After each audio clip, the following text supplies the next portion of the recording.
इतिहास की 12वीं की पुस्तक का ये चौथा चैप्टर है, जिसका नाम है प्राचीन धर्मों का इतिहास। पिछले वीडियो में हम लोगों ने वैदिक धर्म को, वैदिक धर्म में उत्तर वैदिक काल और ऋग्वैदिक काल से रिलेटेड धर्म और उसके देवताओं के बारे में जाना। इसके अलावा हमने देखा कि जो विभिन्न वेद हैं उनके ब्राह्मण ग्रंथ क्या हैं, उनके उपवेद क्या हैं। इसके अलावा हमने आश्रम व्यवस्था को देखा। आज का जो वीडियो है उस वीडियो में हम लोग देखेंगे जैन धर्म के बारे में। जैन धर्म के प्रवर्तक महावीर जैन, जो कि 24वें तीर्थंकर हुए। इसके जो 23वें तीर्थंकर थे वो पार्श्वनाथ थे, और इसके प्रथम तीर्थंकर जिनको कि आदि गुरु भी कहा जाता है, वो थे ऋषभ देव।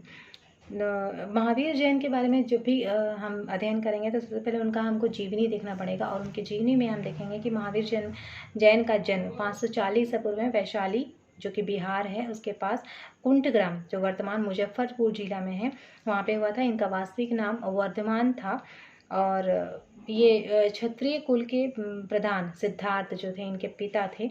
इनकी माता का नाम त्रिशला, इनकी जो पत्नी थी वो राजकुमारी यशोदा थी। इनकी पुत्री का नाम था अनुज्या या प्रियदर्शना, भी कहीं कहीं इनका नाम आता है।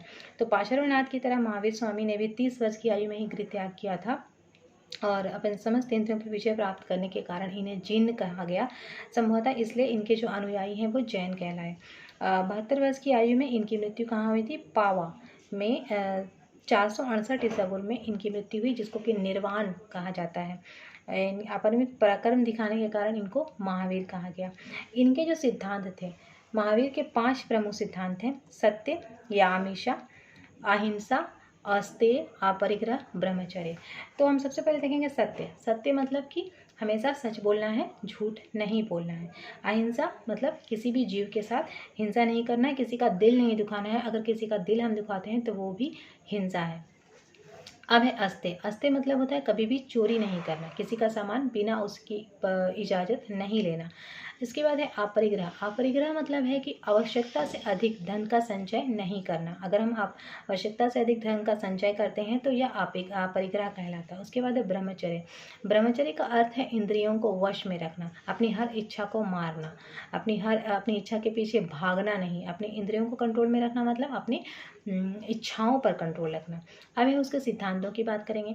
तो महावीर जैन के सिद्धांत है, पहला है ईश्वर में विश्वास। महावीर जैन कहते हैं कि समस्त शक्ति का स्रोत ईश्वर है, समस्त संसार के रचयिता ईश्वर है, अतः हम सभी को ईश्वर में विश्वास रखना चाहिए।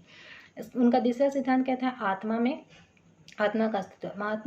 महावीर जैन जो है वो ये मानते थे कि आत्मा का अस्तित्व है, और आत्मा हर एक जीव, पेड़ पौधे, हर एक वस्तु में आत्मा का वास होता है। फिर है कर्म, फल और पुनर्जन्म।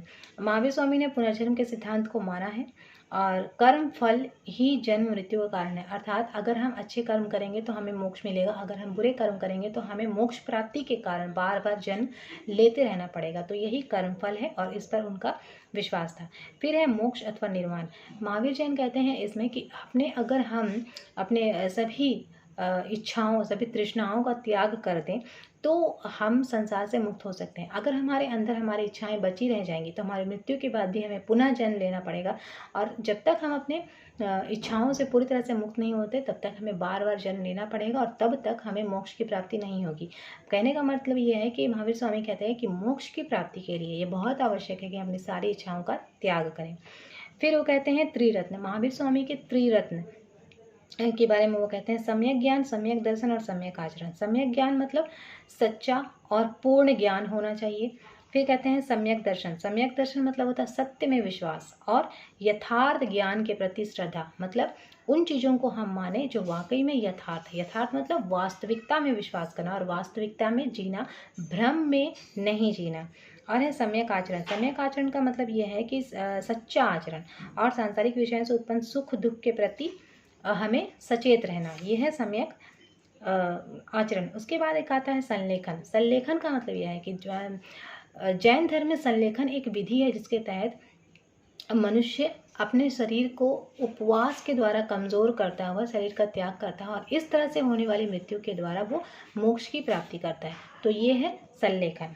इसके बाद आते हैं जैन संघ में। तो जैन संघ जो है जैनों का संगठन जिसमें भिक्षु भिक्षुनियाँ होंगे और श्रावक श्राविका होंगे। भिक्षु भिक्षुनियाँ सन्यासी का जीवन जीते थे और श्रावक श्राविका जो है वो संघ के कार्य करेंगे, लेकिन वो गृहस्थ जीवन में भी रहेंगे, मतलब उनका विवाह हुआ रहेगा और वो वैवाहिक जीवन में रहते हुए संघ के कार्यों में संलग्न रहेंगे, तो वो कहलाएंगे श्रावक श्राविका। और भिक्षु भिक्षुनियाँ जो हैं वो सन्यासी का जीवन जिएंगे, वो वैवाहिक जीवन नहीं जिएंगे, वो विवाह नहीं करेंगे और संघ के कार्यों में जुटे रहेंगे और धर्म का प्रचार प्रसार में लगे रहेंगे।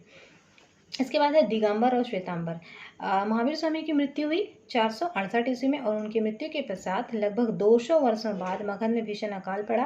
और अकाल के बाद जो उस समय जैन धर्म को चला रहे थे, मतलब जैन धर्म के अनुयायियों में जो प्रमुख थे भद्रबाहु और स्थूलभद्र, इन दोनों ने जैन धर्म को जो चला रहे थे, हुआ क्या कि अकाल जब पड़ा तो अकाल के बाद भद्रबाहु के नेतृत्व में कुछ जैन जो हैं वो दक्षिण चले गए, उनके अनुयायी कहलाए दिगंबर। और स्थूलबाहु के नेतृत्व में कुछ लोग मगध में ही रह गए, उनके अनुयायी कहलाए श्वेतांबर। तो जो स्थूलबाहु के नेतृत्व में दक्षिण की ओर चले गए थे, जो दिगंबर कहलाए, वो वस्त्र धारण नहीं करते थे, वो दिशाओं को ही अपना वस्त्र समझते थे। और जो श्वेतांबर कहलाए, जो स्थूलबाहु के नेतृत्व में जो मगध में ही रह गए, उसके अनुयायी कहलाए श्वेतांबर, मतलब वे सिर्फ श्वेत वस्त्र ही धारण करेंगे। भद्रबाहु के जो अनुयायी थे उनमें कट्टरता थोड़ी ज़्यादा थी और स्थूलबाहु वे नग्न रहते थे, वस्त्र धारण नहीं करते थे, लेकिन जो स्थूलबाहु थे वो लोग सफ़ेद वस्त्र धारण करते थे। अब हम बात करेंगे संगीतियों की। महावीर जैन के पश्चात जो धर्म संगीति हुई,